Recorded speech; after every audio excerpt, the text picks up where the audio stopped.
ಶ್ರೀನಾಥ ಪಾರ್ವತಿಯ ನಾಥ ಶರಣೆಂಬೆ, ವಾಣಿ ಭಾರತಿಯ ಗಜಮುಖನ ಬಲಗೊಂಬೆ.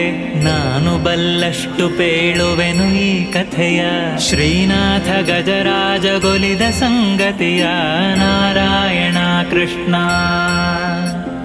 ಛಪ್ಪನ್ನ ದೇಶ ದೇಶದ ರಾಯರೊಳಗೆ, ಉತ್ತಮದ ದೇಶ ಗೌಳ ದೇಶದಲ್ಲಿ. ವಿಷ್ಣು ಭಕ್ತರೊಳು ಇಂದ್ರದ್ಯುಮ್ನ ನೃಪನು, ಮತ್ತೆ ಭೂಸುರರ ಪಾಲಿಸುತ್ತಿದ್ದ ತಾನು. ನಾರಾಯಣ ಕೃಷ್ಣ. ಚಿತ್ತದಲ್ಲಿ ನರಹರಿಯ ನೆನೆದು ಚಿಂತಿಸುತ್ತ, ಪುತ್ರ ಮಿತ್ರಾದಿ ಬಂಧುಗಳ ವರ್ಜಿಸುತ್ತ. ಧ್ಯಾನದಲ್ಲಿ ನರಹರಿಯ ನೆನೆದು ಚಿಂತಿಸುತ್ತ, ಆನೆ ಕುದುರೆಯ ರಾಜ್ಯಗಳನ್ನು ತ್ಯಜಿಸುತ್ತ.